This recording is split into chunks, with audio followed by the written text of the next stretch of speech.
Oi, meu nome é Padre Mike Schmitz e você está ouvindo o podcast A Bíblia em um Ano, onde encontramos a voz de Deus e vivemos a vida através das Escrituras. O podcast original, The Bible in a Year, foi produzido pela Century e essa é a versão brasileira traduzida pelo Heitor e dublada pelo Leandro.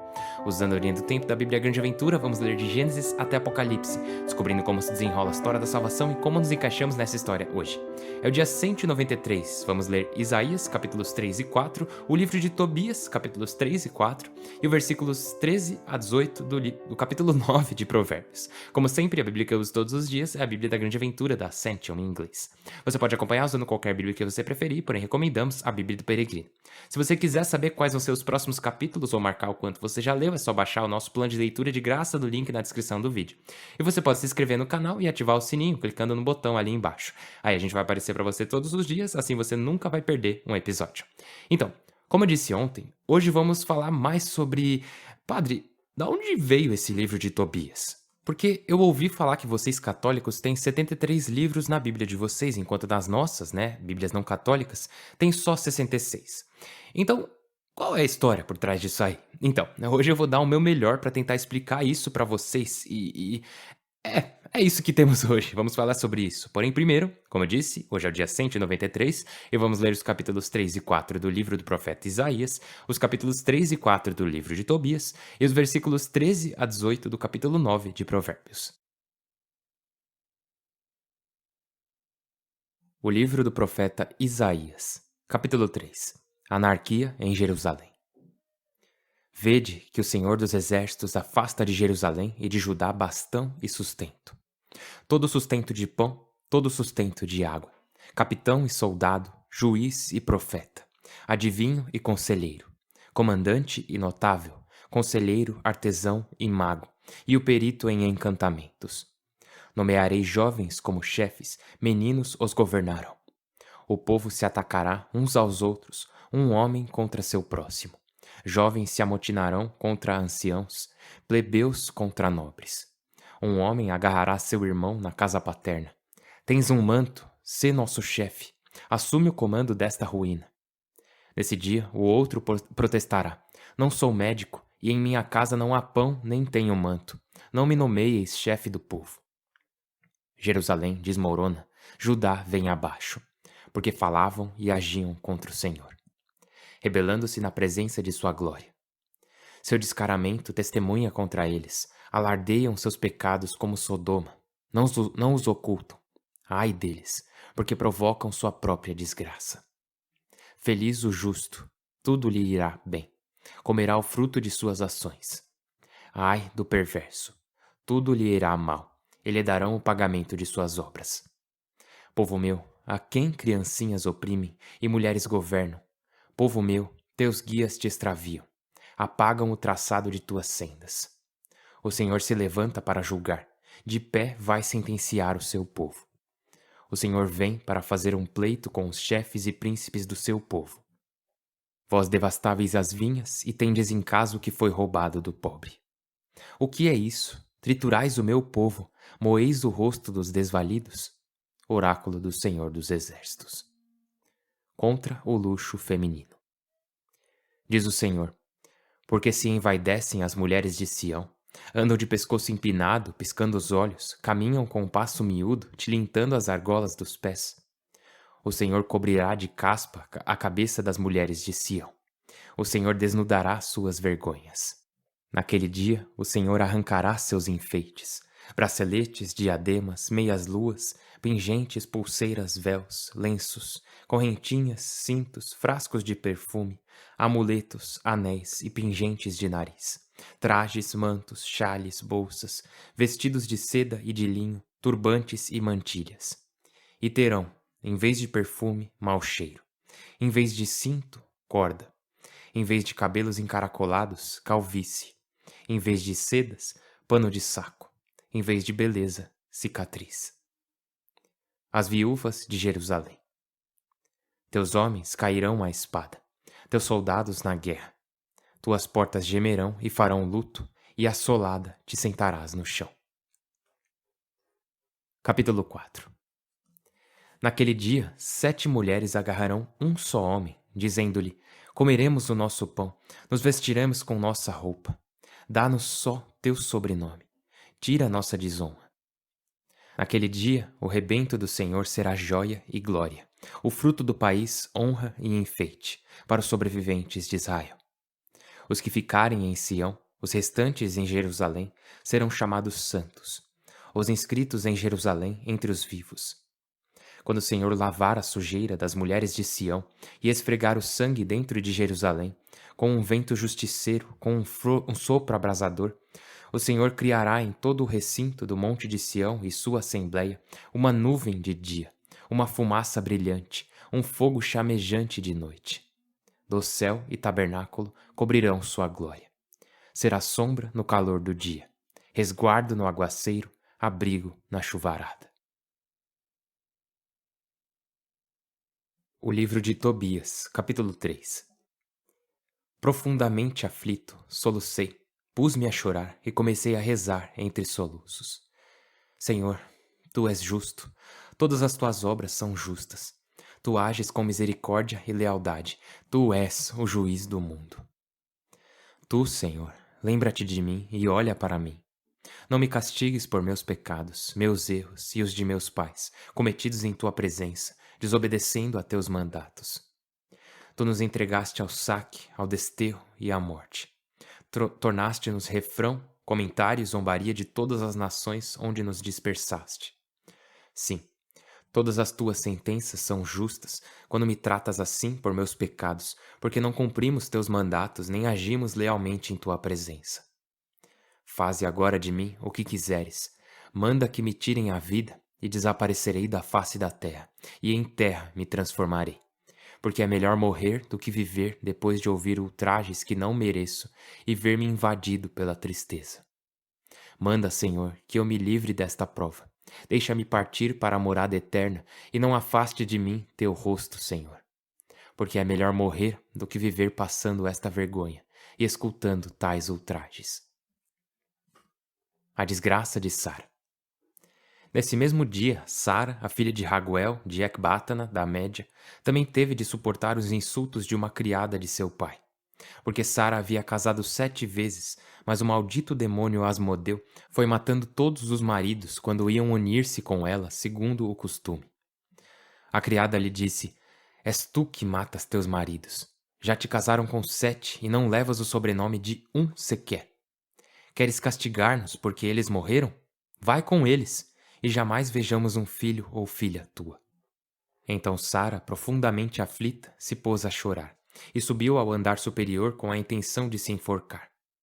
Mas pensou outra vez e disse a si mesma: Vão jogar isso na cara de meu pai. Dirão a ele que a única filha que tinha, tão querida, se enforcou porque se sentia infeliz. E mandarei ao túmulo meu velho pai por puro sofrimento. Será melhor não me enforcar, mas pedir ao Senhor a morte, e assim já não terei de ouvir mais insultos. Estendeu as mãos para a janela e rezou: Bendito és, Deus misericordioso. Bendito seja teu nome pelos séculos. Que te bendigam todas as tuas obras pelos séculos. A ti levanto agora meu rosto e meus olhos. Manda que eu desapareça da terra, para não ouvir mais insultos.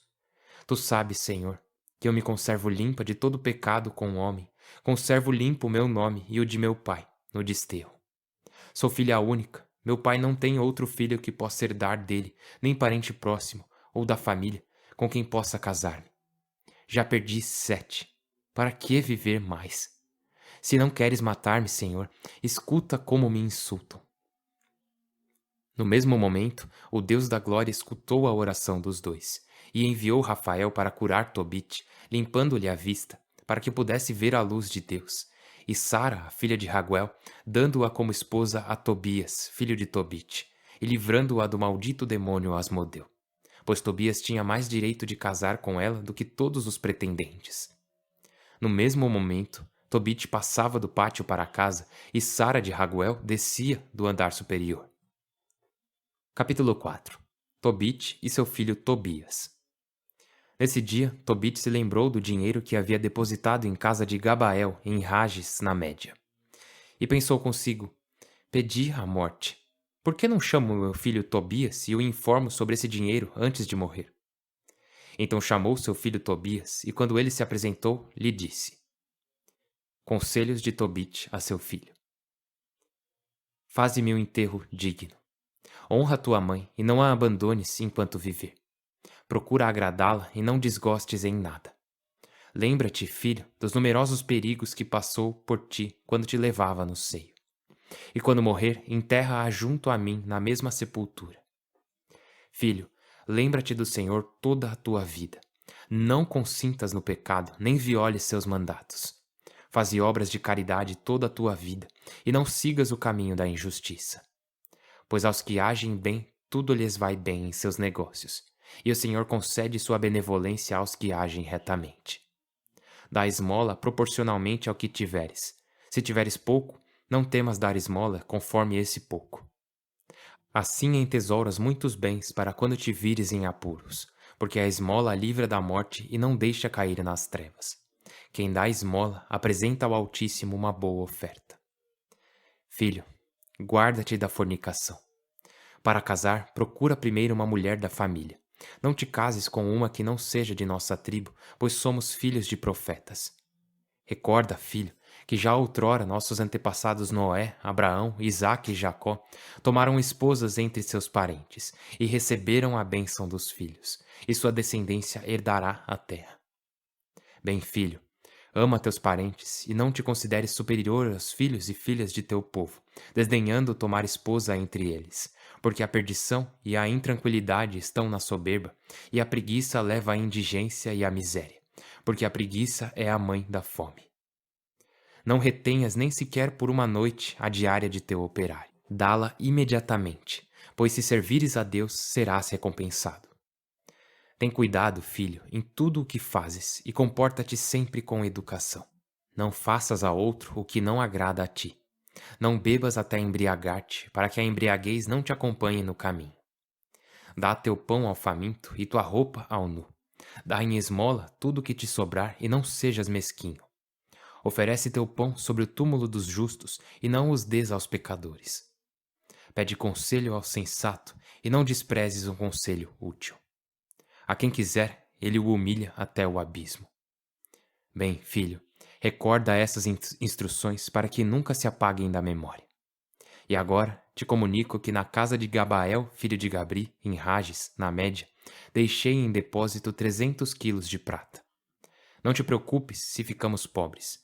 Se temeres a Deus, fugires de todo o pecado e fizeres o que agrada ao Senhor teu Deus, terás muitas riquezas.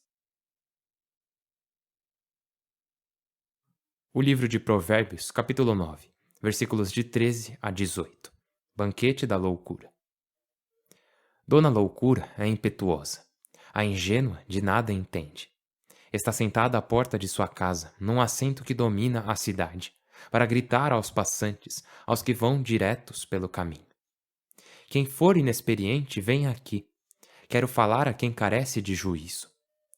A água roubada é mais doce. O pão às escondidas é mais saboroso. E não sabem que em sua casa estão os defuntos e seus convidados no fundo do abismo. Pai Santíssimo, te agradecemos e te louvamos.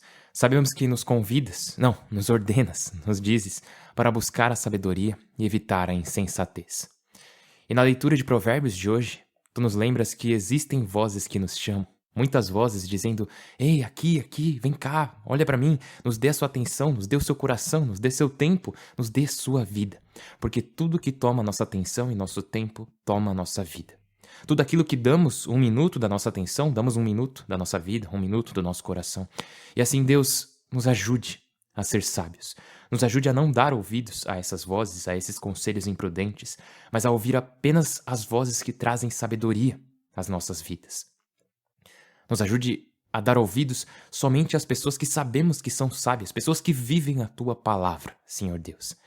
Te agradecemos por Tua palavra, porque é a Tua palavra que dá vida, é o Teu Espírito que dá a vida. E por isso dedicamos esses minutos, esse dia, dedicamos nosso coração à Tua palavra, à Tua vida, ao Teu Espírito e à Tua sabedoria. Nos ajude a sempre caminhar sabiamente no Teu Espírito. Por Cristo nosso Senhor, amém. Em nome do Pai, e do Filho, e do Espírito Santo, amém.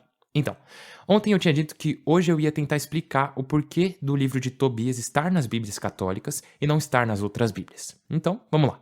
Assim, primeiro precisamos entender o que são os livros deuterocanônicos. E deuterocanônico, lembra de Deuteronômio? Então, deutero significa segundo e nômio vem de lei, né? Deuteronômio foi a segunda vez que Moisés deu a lei ao povo. Ele fez isso pela primeira vez no Êxodo e faz novamente no final da caminhada no deserto, em Deuteronômio. Então significa segunda lei. E esse segundo, não quer dizer tipo secundário, no sentido de menos valioso que o primeiro.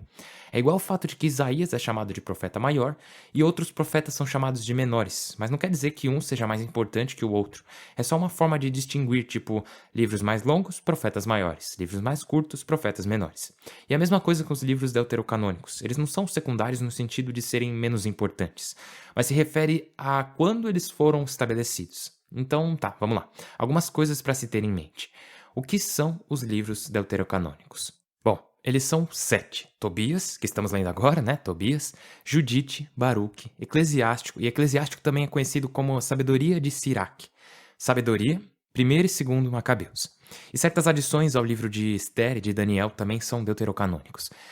Vamos ver todos esses livros no decorrer desse podcast e... tá.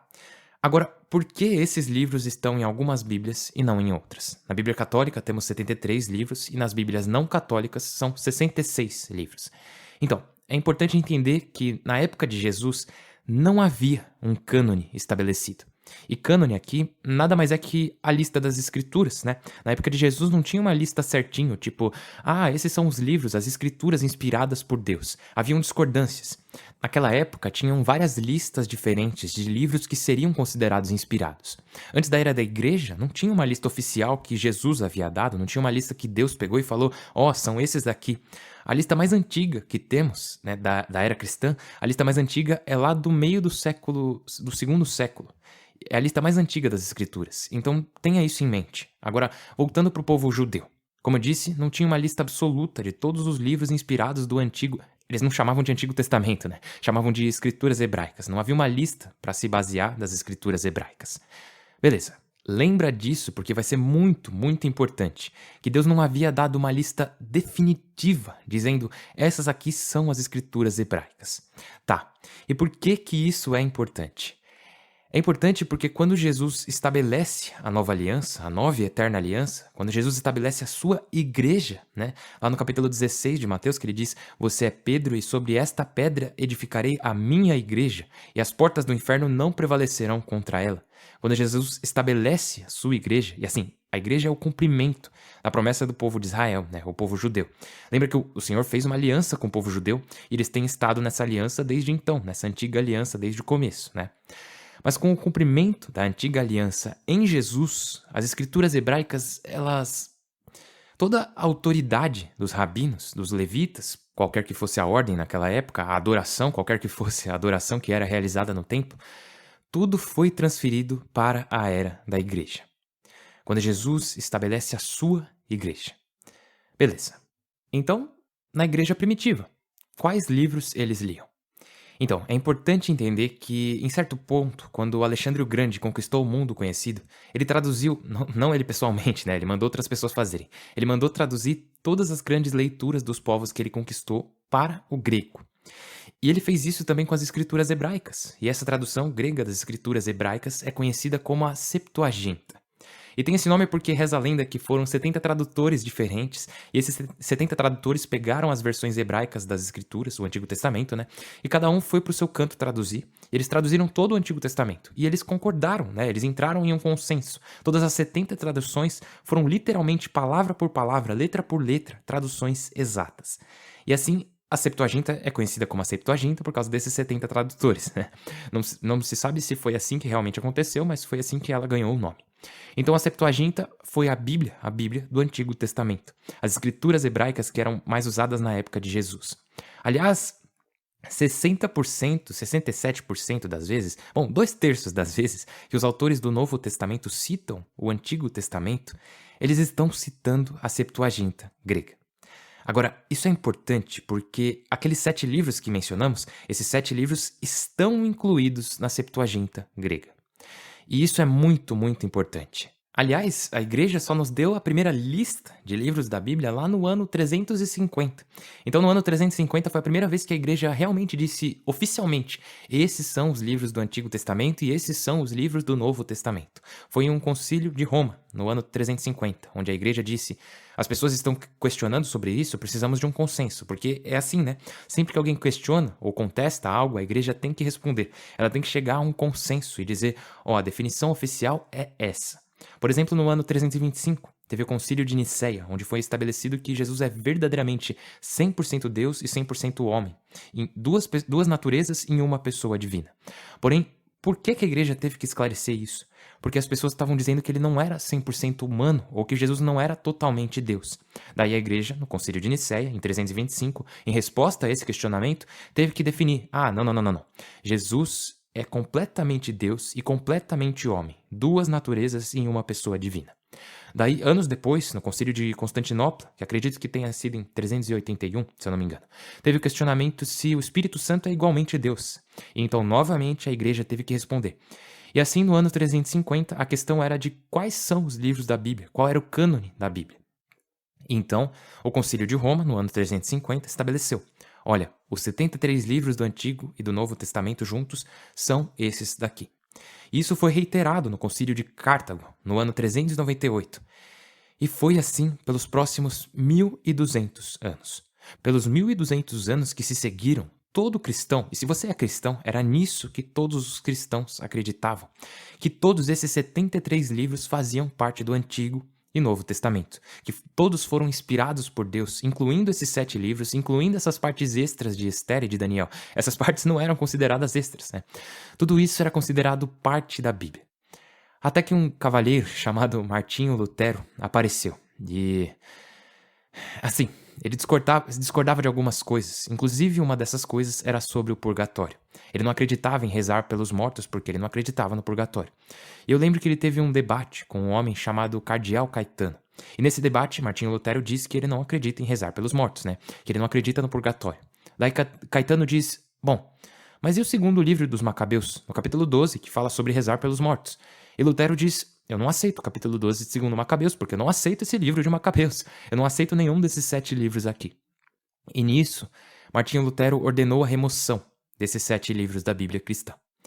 E é aí que tá. No século XVI, Martinho Lutero remove esses 7 livros que eram aceitos por todos os cristãos.